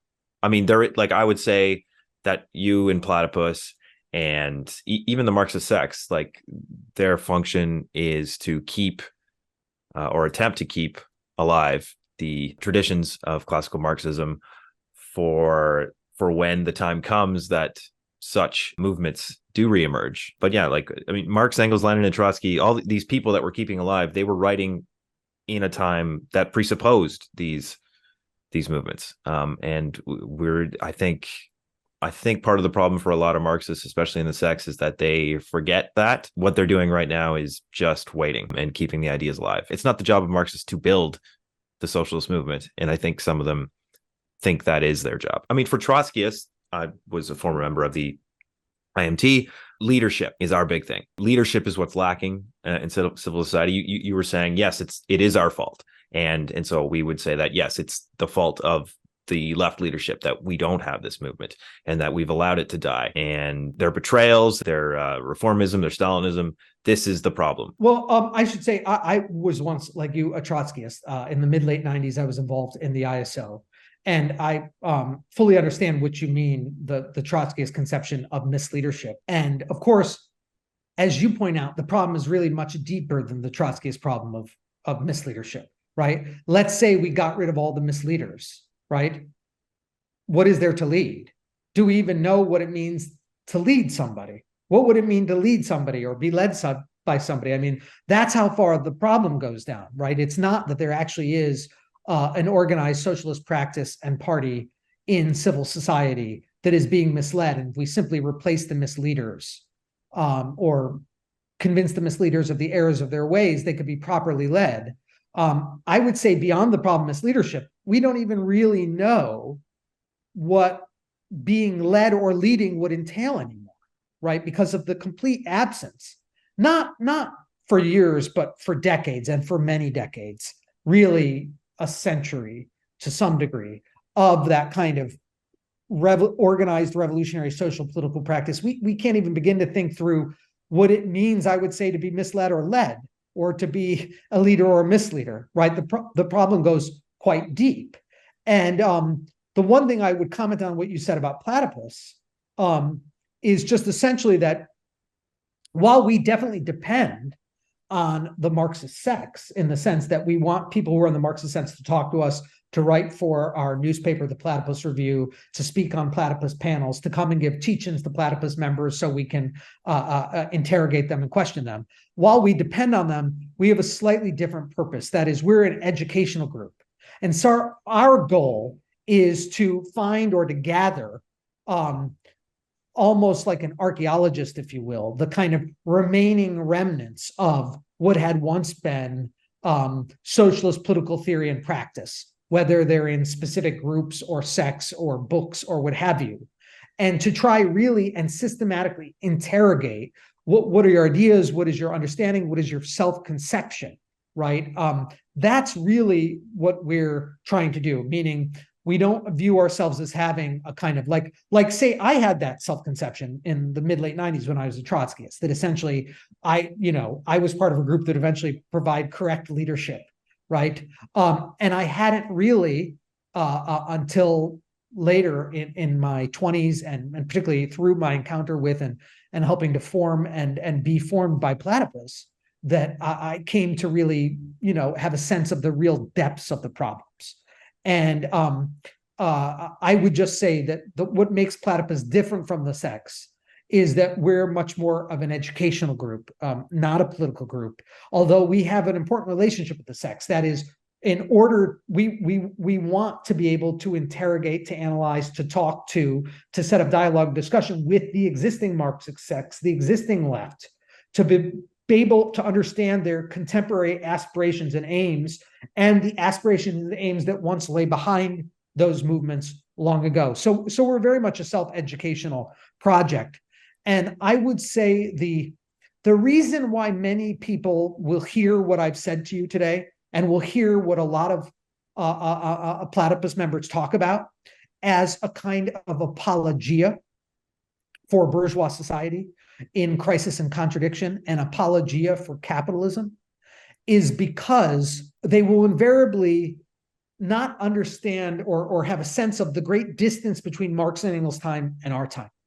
Marx and Engels, right, took the bourgeois revolution, and by this I mean all of its accomplishments, both the political revolutions, the English Revolution, or the prior Dutch Revolt, the English Revolution of the 17th century, the American and French revolutions of the 18th century, the revolutions of the 1830s, of 1848, the radical enlightenment, the high enlightenment, its culmination in German idealism from Kant to Hegel, the development of political radicalism, and eventually the emergence of a socialist workers movement. They took all of those things for granted, right? And as such, they basically have a strong sense in their writings of the emancipation that was entailed in bourgeois revolution and bourgeois radicalism, right? But because they often refer to it in a very summary, or if you will, tangential or adjacent way,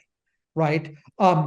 Many people now will read them and we'll see them saying things like bourgeois society and just assume, oh, they're dismissing this as just basically an ideological mask or cover of the bourgeoisie, of the capitalist class, of the owners of the means of production, exchange, and distribution, right? They'll have that. And they won't think through the kind of what Marx and Engels take for granted when they're talking about bourgeois radicalism, when they're talking about classical liberalism, what they're talking about bourgeois society.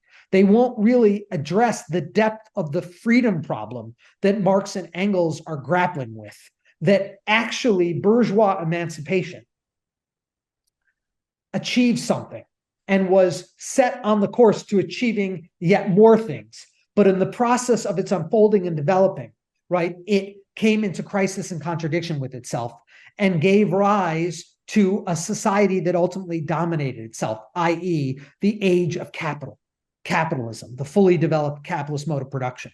And we in Platypus therefore find it very necessary to unpack a great deal of what Marx and Engels could take for granted or could refer to in a summary way, and really talk about in a very detailed and expansive way their entire bourgeois revolutionary inheritance, both of the classical bourgeois revolutions and of the high and radical Enlightenment and the political movements of liberalism and socialism that have developed before them in the 19th century.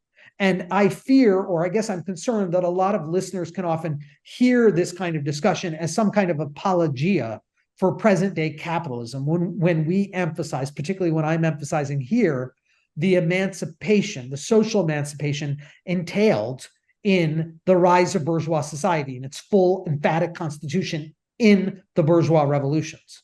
But I think that you don't understand the social emancipation that arose with bourgeois society and its emphatic constitution in the bourgeois revolution. You don't have a sense of the true depth of the contradiction and the crisis. And also, you'll miss the fact, right? Let me refer particularly to the American Revolution, right? It's just kind of a number one. If you're going to appeal to working class people in the United States, I don't care whether they're the precariat or, well-off industrial layers or upper layers of the industrial proletariat. I don't care if they're white, Black, Hispanic, or Asian. I don't care if they're heterosexual, transsexual, homosexual. I don't care if they're young or old. If you're going to appeal to working people in the United States, it's a number one that you're not going to get somewhere, right, by essentially saying the American Revolution and the ideals of the American Revolution, life, liberty, and the pursuit of happiness, is all just bullshit, right? Or was all just a kind of, right, basically a trick pulled by, as the Fight Back video refers to it, the national bourgeoisie or the colonial bourgeoisie in order to overthrow the British imperial bourgeoisie. And they nicely tricked those artisans and craftsmen and farmers and those regular, humble working day people from rural farms in Pennsylvania to bustling cities like Boston and Charleston, right? That they tricked all those people into taking up arms and overthrowing the British Empire. No, you're not going to convince people of that. People, right, enjoy and want to fuller and more adequately enjoy their fundamental civil rights, their rights to free speech and free association and self-defense and assembly and freedom to worship. And they want their ability to determine the course of their own lives and to freely interact with other people through their own choosing, not to be dependent on other people, but to be independent and freely interdependent with other people in society. And so you're not going to get anywhere by basically simply just dismissing, right, the traditions of the American working class and the American Revolution. And I want to stress, even though I focus on the United States, the American Revolution is as much an inheritance of the world as of the people of the United States, right? Because the American Revolution, and I can't stress this enough, the American Revolution is the first time a political order, an actual attempt, right? Let me give you an example, Eamon. I'm sorry, I'm going off the deep end here, but let me give you an example. Many conservatives in the 18th century, I'll give you two examples here. The two British conservatives, David Hume and Allan Ramsay. Allan Ramsay was a famous painter, but he was also kind of an advisor to King George III. David Hume and Allan Ramsay, right, basically would criticize the bourgeois radicals of the 18th century who emphasized the social contract tradition, right? They would criticize people who talked about Locke or Rousseau or Pufendorf or a kind of radical social contract, social compact tradition, right? They would say, this has never happened. This is ridiculous. This is a complete fantasy, right? In the American Revolution, right, on the basis of these ideas, the radical liberal ideals of the social contract tradition, of the Locke to Rousseau tradition, people actually tarred and feathered stamp tax distributors and tax collectors and members, redcoats in the standing army, and royal officials and governors and colonial bureaucrats who served this imperial bureaucracy. People actually tarred and feathered and threw stones at and took up arms against. Sorry? They mentioned that in the video. Right. All of those things. People actually did those things on the basis of really the idea that society is based on a fundamental social compact, social contract in which the law is made by all to apply to everyone equally, that we are simultaneously lawmakers, the givers of the law and the takers of the law. And therefore, we will make laws, right, that only apply to us and everyone else equally, that we would only give to ourselves what we give to others. We would only take from others what we give to ourselves. They really, on the basis of those ideas, carried out a political practice that overthrew the greatest imperial power of the day, the British Empire, and put in place new political orders and governments for the first time founded on the authority of the people, as they said, on the ideas of the social compact, of the social contract. They created written constitutions. They created written constitutions because they decided what they thought was a social contract in the British Empire didn't actually exist. So therefore, they needed to give it an actual existence. They needed to write it down. That's why they did written constitutions in the independent 13 states. And eventually, right, they created the Articles of Confederation, and later they changed the Articles of Confederation, or they got rid of it altogether and replaced it with the federal constitution. They had to write these ideas down.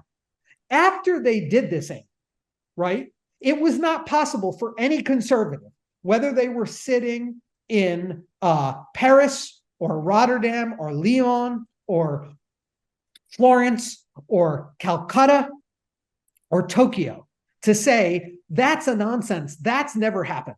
No, it actually happened. It actually happened. Those ideas actually took force and had practical purchase on the world and reorganized the world, right? And when those ideas, right, actually had a practical purchase on the world in late colonial British North America, revolutionary America, right, they exploded the previous kind of normative ideas, the regulating ideals of the British Empire, North America, right? It made possible both free whites and blacks to organize manumission abolition societies that said, we are taking out a revolution. We're defending our rights not on the basis of the inherited or hereditary rights of Englishmen, but on the rights of all people for all time. And it allowed them to basically see and claim, therefore, we no longer have rights to enslave people. Right? Therefore, we must, if not immediately, at least gradually set up conditions to end slavery. Right? Therefore, we have to consider other forms of arbitrary power that traduce the natural rights of all people to life, liberty, and the pursuit of happiness that fail to enshrine those natural rights as civil rights, rights in a well-organized civil society for all people.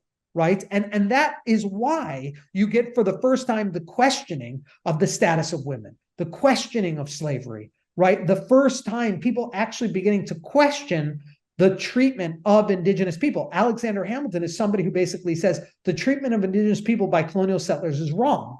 He sets up a college, still exists in upstate New York, and it always confuses me. I never remember if it's Hamilton College or Colgate University in Hamilton, New York. He sets up one of those precisely as a way to try and basically spread commercial farming and manufacturing and artisanal craft to Native Americans as a way of trying to better integrate them into the United States as it spreads westward. I mean, anyway, this is all beside the point. What I'm trying to emphasize is, of course, no socialist revolution is going to be a repeat of the classical bourgeois revolutions, but no socialist revolution will be able to organize, or no socialist political party, no organized socialist political practice will be able to speak to, right, working class people in the United States or really anywhere in the world without addressing their democratic discontents, addressing the fact that they want to more fully and more adequately enjoy their natural come civil rights to life, liberty, and the pursuit of happiness. And so I would just simply say that you cannot, that particularly in the United States, but more generally in the world, right? You cannot simply dismiss the American Revolution and the inheritance from it. And you cannot simply dismiss bourgeois rights or rights in bourgeois or civil society.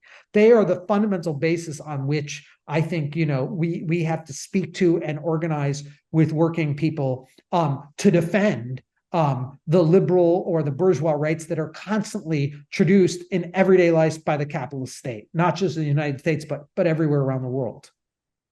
Maybe to conclude, sometimes the left will speak about the United States and even the revolution as one country among many, rather than the site of the kind of physical site of the bourgeois revolution and where it was realized most fullest. Is it true to say that now, like, the American Revolution takes on more significance today than it had for the prospects of world revolution maybe 100 years ago, 150 years ago, because in Marx's time, Germany was the leading, most industrial, most advanced, most bourgeois country, whereas now the United States is the world power, has the biggest proletariat. Well, I guess aside from China. So does America and its revolution take on more significance because of that? What does that mean for the prospects of socialist revolution going forward? Does it mean it's going to have to start in the United States? What would that look like? Yeah, I would say you're right about the significance of the American Revolution because of the contemporary importance of the United States in the global capitalist order.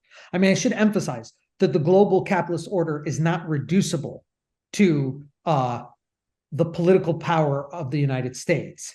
But nevertheless, there's no question the United States is the leading political power, really the politically organizing force in the global capitalist order.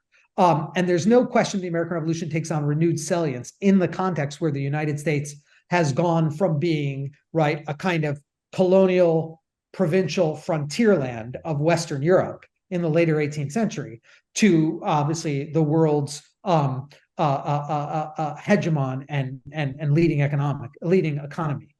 But that being said, in a weird way, the American Revolution had a great deal of salience for bourgeois radicals and revolutionaries in its time, and then it lost salience, and now to some degree it's regained salience. And let me just explain why that's the case. Obviously, the American Revolution had a great deal of salience in its time because immediately bourgeois radicals and revolutionaries around the Atlantic world looked at it and said, look, somebody is actually achieving real results. Somebody is affecting the course of the world on the basis of these ideas. And people had that all over the world, meaning you can see people hailing the American Revolution, embracing the American Revolution in the Dutch Republic when the Dutch Patriot Revolt takes place in 1787. You can see it in the Brabant Revolution in the Austrian Netherlands or Belgium. You can see it in Britain itself, where a movement for parliamentary reform gained strength because of the American Revolution and the ideals and practices that developed in it.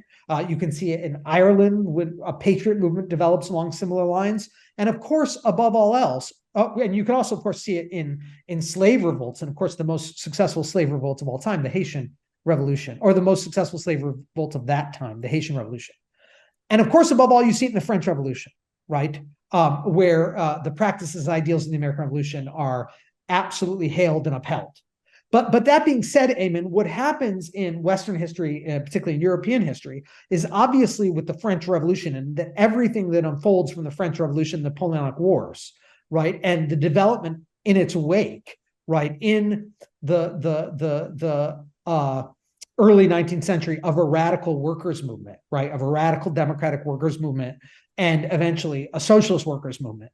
Because of those developments, the American Revolution loses its salience. But it doesn't lose its salience because either Danton or Robespierre in the French Revolution or Marx and Engels, right, in the democratic and socialist revolutions of the later 19th century, thought that it was unimportant. Rather, they thought that it had actually achieved something, right, that it had erected a scaffolding upon which bourgeois radicals and revolutionaries could stand, right? And then obviously there's the greater problem in Marx and Engels' time, which is what the American Revolution and similar bourgeois revolutionary radical movements had achieved was essentially a free society that came into crisis and contradictions with itself. So Marx and Engels, right, have a complicated relationship to that inheritance because they completely take it for granted and think that it is a form of emancipation, but they think that it's also become a profound form of impersonal, abstract, or social domination and unfreedom. But all that being said, you have to think Europe was really not because of any Eurocentrism in my approach here, but rather since Europe was the advanced industrial heartlands of global capitalism, Europe was really the advanced industrial homelands of global capitalism. It was absolutely the case that a socialist workers movement was developing there and that primarily needed to focus on taking power in the metropolitan, globally leading advanced industrial countries. So you're absolutely right, right? You talk about, because in the days of Marx and Engels and more latterly, the Second International, the kind of declining leading capitalist hegemon is Great Britain, and the ascending capitalist hegemon is Germany. So there's no question the developments in Western Europe as a whole, Great Britain, France, Germany, and the Kaiserreich, the German Empire in particular, take on a much greater salience. But none of those people, those bourgeois radicals and revolutionaries of the French Revolution, or 100 years later, those socialist revolutionaries of the Second International, dismissed the American Revolution in the way the progressives did, or the way that neo-Marxist tendencies like Fight Back, your former group, right? Because they believed that it actually absolutely achieved a form of emancipation. They absolutely believed that any socialist revolution would have to appeal to bourgeois liberties and freedoms, and build on bourgeois liberties and freedoms, and ultimately go beyond them, right? In taking power over the capitalist state and dismantling it, right? And setting up a dictatorship of the proletariat in which the state would eventually wither away, and right, that you would have the development of a classless society, a free and equal association of the producers, consciously regulating and managing their own social intercourse, their own interaction, their society. And the need for such formal civil rights and liberties would also melt away as the coercive political order of society withered away, right? They absolutely believed that the American Revolution was an emancipatory moment, and they took it as a whole. And so even though it didn't have a lot of salience for people like Karl Kautsky or Bebel or Bernstein or Luxemburg, that's because they so took it for granted. They didn't dismiss it. They just completely took it for granted. And so when they talked about the age of revolution, they were much more likely to refer to the French Revolution. And even the French Revolution was not as important for them, obviously, as the development since 1848. And what's happened now since the defeat of revolutionary international proletarian socialism during World War I and subsequently in the era of the Russian Revolution in the 1920s, since its failure and defeat, you essentially have had, right, the Marxist view of the American Revolution in particular, but the bourgeois revolutions in general, including the French Revolution, basically melding with or becoming a kind of branch of the progressive view, right? As Marxists have at best simply become just kind of hysterical propagandists or shock troops for the kind of center-left or progressive liberal wing of the capitalist order. As they progressively just become, most Marxists have just become shock troops, hysterical propagandists, and shock troops for the progressive liberal or center-left capitalist order. As they've done that, they've internalized the progressive reading of the American Revolution and basically made it their own. So I have zero doubt. I'm sorry, I forgot his name. Was it Kean? Kean. I have zero doubt that he did a very thorough study and reading of contemporary and even probably post-World War II Marxist literature on the American Revolution. But that is precisely the period where, in the wake of the failure and defeat of international socialist proletarian politics, that Marxists have come increasingly to adopt the progressive and indeed neo-progressive view of the American Revolution, the kind of utter dismissal of the American Revolution.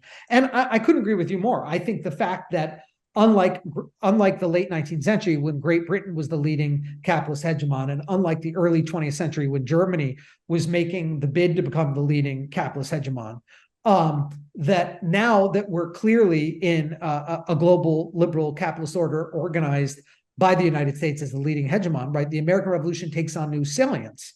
And I would also just comment on what you said, that the importance of what you said is the American Revolution has salience for not just the United States, but for the world, right? Because although the socialist revolution will, of course, be different from the bourgeois revolution, right, it nevertheless needs to embody a spirit of the bourgeois revolution, which was famously enunciated by Thomas Paine in Common Sense. your former comrade in Fight Back, Kean, didn't include in his presentation, right? One of the key quotes from Thomas Paine's Common Sense. He had a discussion of Thomas Paine's Common Sense, but he saw it simply as propaganda for the colonial bourgeoisie freeing themselves of the imperial bourgeoisie. But it's there where Thomas Paine says, we have it in our power to begin the world anew, right? We have it in our power to remake the world, to begin the world again. Not in religious terms, like Jonathan Winthrop and the Puritan settlers in New England, the city upon a hill, but rather in secular, this worldly, happy, temporal terms. We have it in our this worldly temporal power to begin the world again. And that spirit is so important. And Paine could say that, Eamon, not simply because he was geographically in the New World, but because he thought it was in the geographic source, geographically new for Europeans, right? The old world for Europeans is Europe, Africa, and Asia, right? The lands known to Roman antiquity. But the New World for Europeans is, of course, the Americas. And Paine didn't just say that because he was in what was geographically, cartographically, the New World for Europeans, the Americas. He was also saying that because he saw globally emerging, globally coming into being a new world, right? A new society, right? With a rich, free sociality and individually, right? A new form of social relations, a new society, a new world, not in a spatial sense, but in a temporal sense, right? And therefore, Paine, in advocating American independence, was not simply advocating the overthrow of the British Empire. And he was not simply advocating the overthrow of the old world in the sense of Europe versus the new world, the Americas. He was advocating, right, the overthrow of the old world in a historical, epochal sense of a world of direct domination, direct dependence, overt coercion, overt domination, right? Of a world of caste, of where your life was determined by your family background, what your coat of arms, your family name, your bloodline, your ethnicity, your hereditary status, all of those things. He was calling for the overthrow of the old world in a historical, epochal sense, and an embrace that is defense of, against the British Empire, and expansion after the overthrow of the British Empire of an entirely new world in an epochal historical sense. In other words, this wasn't just, right, an attempt to defend the new world in a geographic sense, but to defend and expand the new world in a historical and epochal sense. And that's why the American Revolution is an inheritance of every person in this world, as much as it is a long resident of the United States, or, you know, a baby born tomorrow in Paris or Lagos or Jakarta, etc. So this framework established in the Constitution and the freedoms therein, do they point to the way a socialist revolution might take place in the United States? I do want to emphasize that I think obviously a proletarian socialist revolution will be considerably different from the classic bourgeois revolutions. But I think that an organized proletarian socialist movement, right, above all else, not simply just a movement in civil society, but an organized mass socialist party, is going to have to appeal to the bourgeois rights, the bourgeois liberties won in the American Revolution, is going to have to make an appeal to say, look at the way the capitalist state, right, the capitalist order, right, capitalism both in its Bonapartist political expression, the state, and in its everyday social pathologies of the capitalist economy, is going to have to point to the way the capitalist order fails to fulfill, right, traverses the promises, right, the one, or not the promises, but rather the rights and liberties won in the bourgeois revolution and the American Revolution. It will have to point to those things, but will also, right, also have to, right, point beyond those things, right? That is, if you take the freedom problem that Marx and Engels talk about seriously, right, while you have to appeal to those liberties, right, the case you make cannot ultimately rest there. That is to say, because the very society with which those rights and liberties bound up has entered into contradiction and crisis. And therefore, you must think about organizing an adequate political practice, political movement, right, that could potentially take power and bring about not merely a political revolution that swept away the capitalist state, the Bonapartist political order, but that dismantled the special bodies of armed men, the military, the intelligence bureaucracies, the police, but also set in train a process of social revolution, where certainly much more slowly and gradually than the political overthrow of capitalism, you would eventually have the overthrow of the bourgeois social relations that have entered into contradiction and crisis. That is, you would have the slow overcoming of the society organized around the commodity form of labor, the commodity form of the production and exchange of labor and its products, right? So what I want to emphasize is that an organized socialist political practice in civil society and its highest expression, a mass socialist party, would have to both appeal to the rights and liberties won in the American Revolution, the bourgeois revolution more broadly, right? But would actually also have to think about going beyond those rights and liberties because it is, of course, the social form itself, capitalism, that both raises those aspirations, ambitions, those desires to have those rights and liberties fulfilled, but also makes that impossible. Okay, well, we've covered a lot of ground here. Initially I had a lot of things to talk about point by point from the video, but you managed to kind of cover that all anyway in your answers. So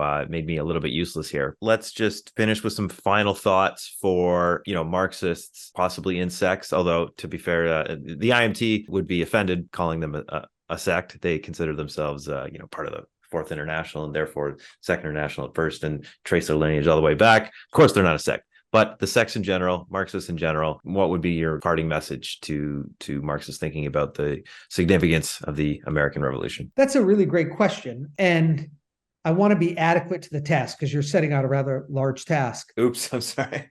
No, I guess I would want to say, hold open. Just keep your mind open. You don't have to accept. You don't have to say this strange character, James Vaughn, and this wider society that he's part of, the Platypus affiliate society, that they basically think they have all these, correct answers. That's not the case at all, right? It really isn't the case, right? We really have an approach in Platypus that essentially we must be open to all things,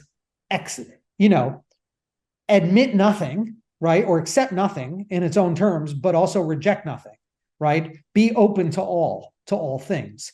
And I guess I would just try and encourage members of Marxist sects, be open to the possibility, right, that bourgeois society entailed a real emancipation. I sort of hadn't thought about this question before, Eamon. It's a great question. So let me kind of interrupt myself in the middle of providing my answer and go to an anecdote. I may say what I'm about to say incorrectly, but it may be wrong in the letter, but it's correct in the spirit.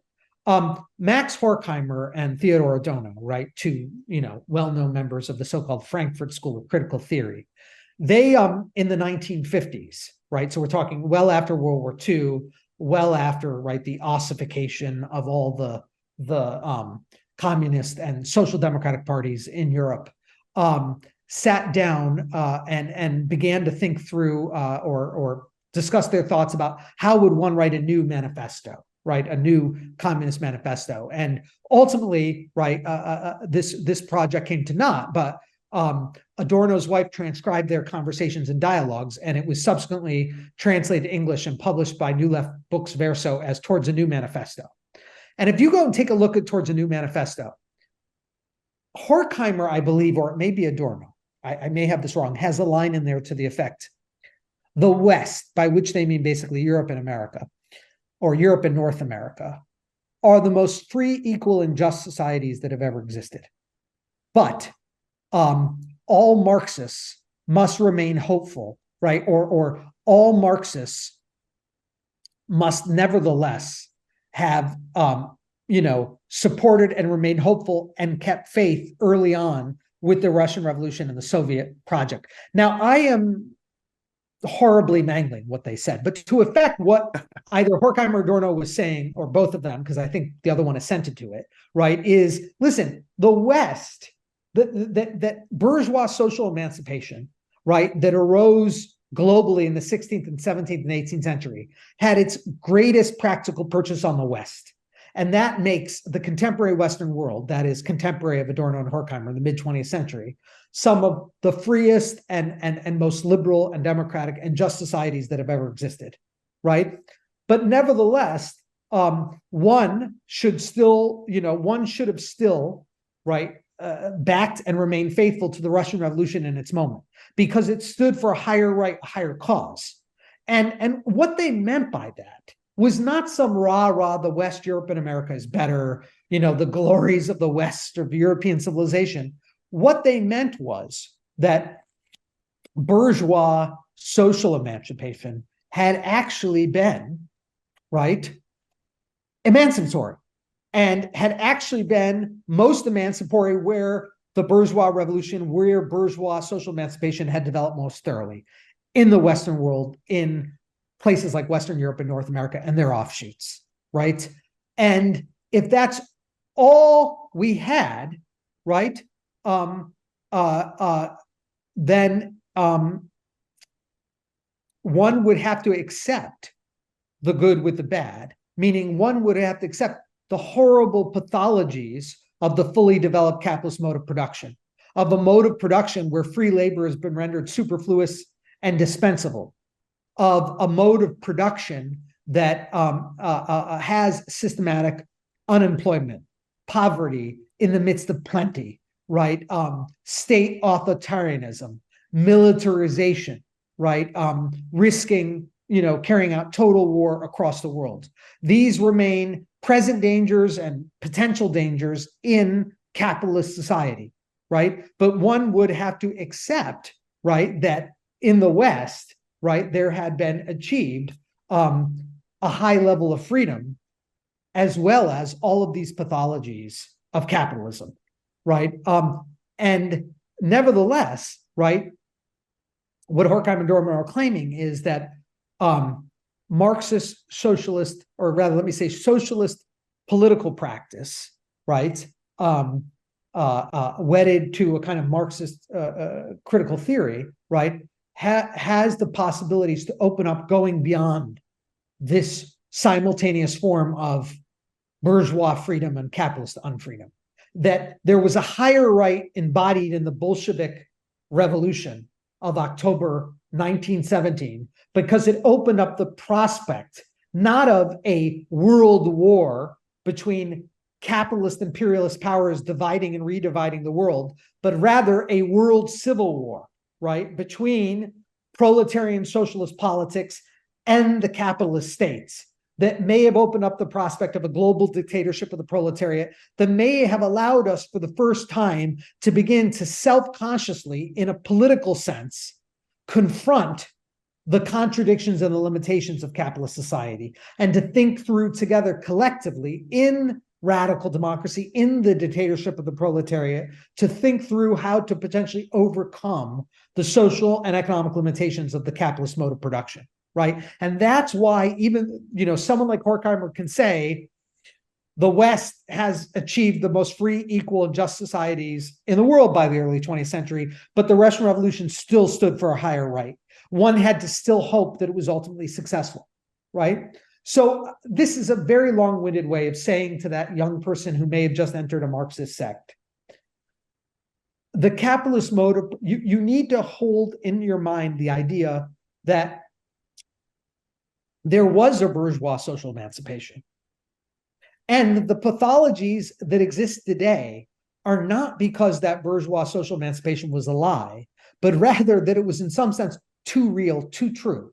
That is, the society of free labor was so successful in mastering nature that it lost control of itself, of its own free society, that we actually rendered free labor superfluous and dispensable, that we actually simultaneously, in making it possible to go beyond a society organized around free labor, right, created a contradictory society that is both simultaneously free in bourgeois freedom, but dominated in capitalist unfreedom.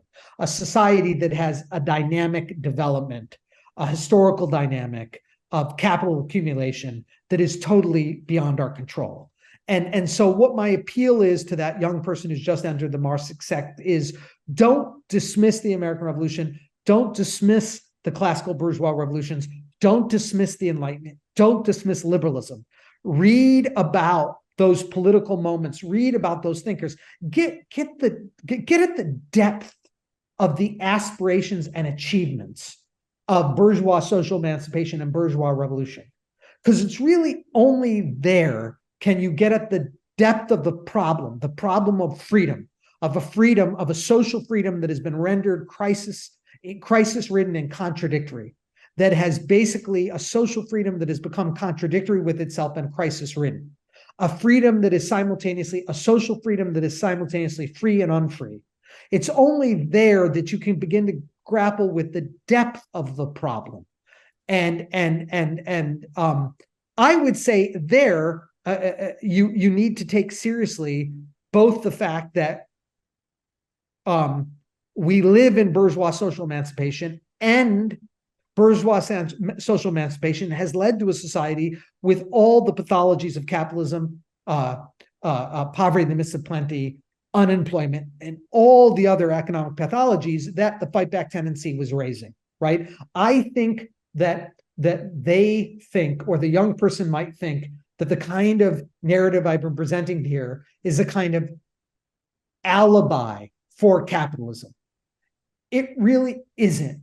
It's an attempt to think through the depth of the problem, the social problem that capitalism represents, and to attempt to clear away the ideological obstacles, the alibis provided by the neo-progressives and the neo-Marxists, i.e., that the problem is not with us, but it's in our stars, it's in our DNA, it's in historically invariant, historically unchanging white supremacism, heteronormativity, patriarchy, whatever you want to call it, et cetera, et cetera. Well, you heard it here first, boys and girls. The American Revolution was too real. So, all right, James, do you want to point viewers to your work or anything else? You mentioned the book at the beginning. I have a book. It is, I'm a professional historian. It was written as an academic monograph. So if one is willing to read with patience, wade through the kind of academic language and discussion, it might be worth checking out the book. It's called The Politics of Empire, the Accession of George III, the East India Company and the Crisis and Transformation of Britain's Imperial State. And you can also look me up either on academia.edu, or you could look me up on Google and type in things like James Vaughn, American Revolution, or I'm not sure if that's right, maybe James Vaughn and Bourgeois Revolution, American Revolution, and you can see, similar presentations, discussions, and debates I've done and I have about the American Revolution, the Bourgeois Revolution, many of them in the context of Platypus and many of them outside of Platypus. Let me just close, Eamon, by thanking you for the opportunity of coming here and being able to discuss and elaborate on these themes. Oh, that's all my pleasure. I've been a fan of yours for a while. Just seeing you on the Platypus YouTube channel. People that follow me will get to see this perspective and hopefully give it some thought.